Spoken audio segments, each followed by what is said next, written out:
तसव्वुर करें एक ऐसा वक्त जब स्क्रीन पर एक चेहरा आता था तो पूरा पाकिस्तान सांस रोक कर देखता था। वो अदाकारा जिसकी आंखों में जादू था, जिसकी मुस्कुराहट पर डायरेक्टर मरते थे, लेकिन आज वही चेहरा इस इंडस्ट्री में अजनबी बन चुका। काम नहीं, इज्जत नहीं, पहचान नहीं, बाल सफेद हो गए तो किरदार भी खत्म हो गए। अब वो मजबूर होकर रंग लगाकर छोटे मोटे इवेंट्स में जाकर दो चार पैसे कमा ले। आखिर किसने इस खूबरू सितारे को इस साल तक पहुंचाया? किसकी गलती थी, वक्त की या इंडस्ट्री की? आज हम इस तल्ख हकीकत का पर्दा चाक करेंगे। आखिर तक जुड़े रहें और ऐसी ही दर्दनाक कहानियों के लिए चैनल को सब्सक्राइब करें। वक्त की सबसे बड़ी सितम ज़रीफी ये है कि ये किसी का लिहाज नहीं करता। जो कल टेलीविजन स्क्रीन का हुसन था, जिसके नाम पर इश्तिहार बिकते थे, जिसके एक मुकालमे पर पूरा मोहल्ला टीवी के सामने बैठ जाता था, आज वही इस इंडस्ट्री के कोनों में गुम होकर रह जाता है। आज हम बात करें पाकिस्तानी ड्रामा इंडस्ट्री की मुहज़्ज़ब, संजीदा और बावकार अदाकारा लैला वास्ती की। लैला वास्ती, जिन पर कभी डायरेक्टर जान छिड़कते थे, जिनके लिए स्क्रिप्ट रातों रात लिखे जाते, जिनकी फीस सुनकर प्रोड्यूसर ही घबरा जाते, आज वही लैला वास्ती बालों में चांदी छुपाते हुए छोटे मोटे फैशन इवेंट्स में जाकर चंद तस्वीर खिंचवा कर अपना गुजारा कर रही है। शोबिस की दुनिया बड़ी बेरहम है। यहाँ कल का हीरो आज विलन बन जाता है, आज की हीरोइन कल एक्स्ट्रा का रोल मांगती फिरती है। कैमरे की रोशनी बड़ी चमकीली होती है, लेकिन जैसे ही वो हटती है, अंधेरा इससे ज्यादा गहरा हो जाता है। और यही अंधेरा आज लैला वास्ती जैसी फनकारा का मुकद्दर बन चुका। एक वक्त था जब लैला वास्ती का नाम काफी था। चैनल वाले खुद फोन करते कहते कि मैडम आपके बगैर ये ड्रामा नहीं बनेगा। उनके घर के बाहर गाड़ियों की लाइन लगी होती, मेकअप आर्टिस्ट घंटों पहले आकर बैठ जाते। लेकिन फिर वक्त ने करवट ली, उम्र बढ़ी, चेहरे पर झुर्रियां आई, बालों में सफेदी उतरी और नई नस्ल की लड़कियां माकीच में आ गईं। शोबिस की सबसे बड़ी हकीकत यह है कि यहाँ उम्र के साथ इज्जत नहीं बढ़ती, यहाँ उम्र के साथ कीमत गिरती है। आज वही लैला वास्ती जो कभी मरकजी किरदार की जान हुआ करती थी, अब फोन उठाकर पूछती है कि कोई छोटा सा रोल मिल जाएगा। माँ का, खाला का, सास का, कोई भी चल जाएगा। लेकिन जवाब में खामोशी मिलती है, क्योंकि आज के ड्रामे यूट्यूब व्यूज मांगते हैं, टिकटॉक ट्रेंड मांगते हैं और सोशल मीडिया पर हलचल मांगते हैं। वकार, संजीदगी और 3 दहाइयों का तजुर्बा आज किसी के काम का नहीं रहा। मजबूरी इंसान से क्या कुछ नहीं कराती। जब ड्रामों के दरवाजे बंद हो जाएं, जब बैंक बैलेंस घटने लगे, जब घर के खर्चे सर पर आ जाएं, फिर इज्जत नफ्स भी पीछे रह जाती है। अब वही लैला वास्ती जिनके हाथों ने कभी अवार्ड थामे थे, जिनकी आंखों में करोड़ों लोगों के ख्वाब थे, वो अपने बालों को महंगा रंग लगाकर, डिजाइनर कपड़े किराए पर लेकर छोटे मोटे फैशन शोज, ब्रांड की इफ्तिताही तकरीबात और ब्यूटी क्लिनिक्स की लॉन्चिंग पर जाती हैं। वहाँ 2 घंटे खड़े होकर मुस्कुराती हैं, फोटोग्राफर को पोज देती हैं, बदले में एक लिफाफा थाम कर घर आ जाती हैं। एक दौर था जब उनकी अदाकारी का डंका बजता था, अखबारों में इंटरव्यूज छपते थे, मैगजीन के सरवक पर उनकी तस्वीर होती, और आज वही नाम मुकम्मल तौर पर ठुस हो चुका। ना कोई याद करता है, ना कोई बुलाता है, बेयारो मददगार, बिल्कुल तन्हा। लेकिन लैला वास्ती है कौन? लैला वास्ती पाकिस्तानी ड्रामा इंडस्ट्री की उन चंद अदाकारों में शुमार होती हैं जिन्होंने अपनी शख्सियत, वकार और जानदार अदाकारी से मुनफरिद मकाम हासिल किया। दिलकश नैन नक्श, पुरकशिश मुस्कुराहट और बावकार अंदाज उनकी शख्सियत को मजीद दिलावेज बनाते हैं, जबकि उनकी असल पहचान उनकी आला फन और शाइस्ता मिजाज है। 3 जून 1977 को लाहौर में पैदा होने वाली लैला वास्ती मारूफ फनकार जोड़े रिजवान वास्ती और ताहिरा वास्ती की साहबजादी हैं। फन उन्हें विरसे में मिला, चुनाचे कम उम्री में ही अदाकारी का माहौल उनकी शख्सियत का हिस्सा बन गया। घर में मुकालमे होते, रिहर्सल होती, कैमरे और लाइट्स की बातें होती, यही माहौल उनके खून में रस बस गया। बाद अज़ां उन्होंने अमेरिका की university of California, Los Angeles, UCLA से फिल्म साजी की तालीम हासिल की। वो सिर्फ अदाकारा नहीं बनी, उन्होंने फन को सांस की तरह पढ़ा, समझा, फिर स्क्रीन पर उतारा। 1990 की दिहाई में उन्होंने टेलीविजन ड्रामों से अपने फनी सफर का आगाज किया। जल्द ही अपनी फितरी अदाकारी, स्लीस, मुकालमा अदायगी और किरदार में ढल जाने की सलाहियत के बायस नुमाया मकाम हासिल किया। एतराफ, सहबा, दिल रहा, डंक, हम कहाँ के सच्चे, मुश्किल और कुर्बान समेत मुतादिद कामयाब ड्रामों में उनकी अदाकारी को बेहद सराहा गया। नाजरीन को उनका हर किरदार हकीकी लगता था, क्योंकि वो एक्टिंग नहीं करती थी, वो जीती थी। उनकी आवाज में ठहराव था, आंखों में सच्चाई थी,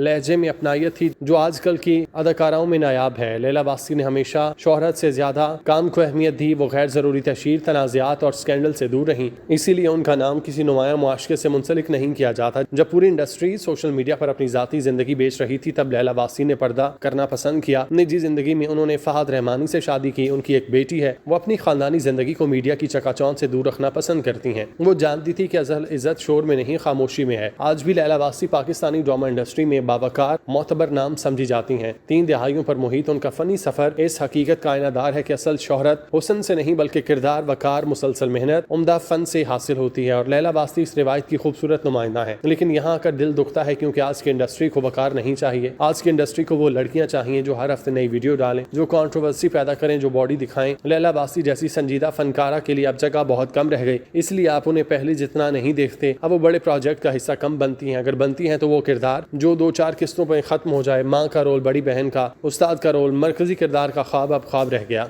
अब यही वो मकाम है जहाँ आकर हर फनकार को फैसला करना पड़ता है, या तो घर बैठ जाओ या फिर अपनी शराइत थोड़ी नर्म कर लो। इसीलिए कभी कभार लैला वास्ती को भी फैशन इवेंट्स में देखा जाता है, बालों में हल्की सी मेहंदी या रंग बावकार सा जोड़ा, चेहरे पर वही संजीदगी, वहां जाकर वो अपनी मौजूदगी से इवेंट को वकार में बदल देती हैं। ये सिर्फ लैला वास्ती की कहानी नहीं, हर उस फनकार की कहानी है जिसने अपनी जवानी एक इंडस्ट्री के नाम की, जब बूढ़ा हुआ तो उसी इंडस्ट्री ने मुंह मोड़ लिया। ये हमें सिखाती है कि शोबिज में वफादारी का कोई तस्वुर नहीं, यहाँ रिश्ता सिर्फ उस वक्त तक है जब तक TRP दे रहे हैं। जिस दिन आपकी चमक मान पड़ गई उसी दिन आपकी फाइल बंद हो जाएगी। लैला वास्ती ने साबित किया इज्जत के साथ जीना मुमकिन है। उन्होंने स्कैंडल नहीं किया, उन्होंने चीख कर तवज्जो नहीं मांगी। सवाल ये है कि क्या हमारी इंडस्ट्री और हम बतौर नाजरीन ऐसे फनकारों का हक अदा कर रहे हैं? क्या हम सिर्फ नए चेहरे देखना चाहते हैं और तजुर्बे को रद्दी की टोकरी में फेंक देना चाहते हैं? अगर ऐसा है तो फिर कल को हम भी इस भूल का शिकार होंगे, क्योंकि वक्त किसी के लिए नहीं रुकता। जो आज जवान है कल बूढ़ा जरूर होगा।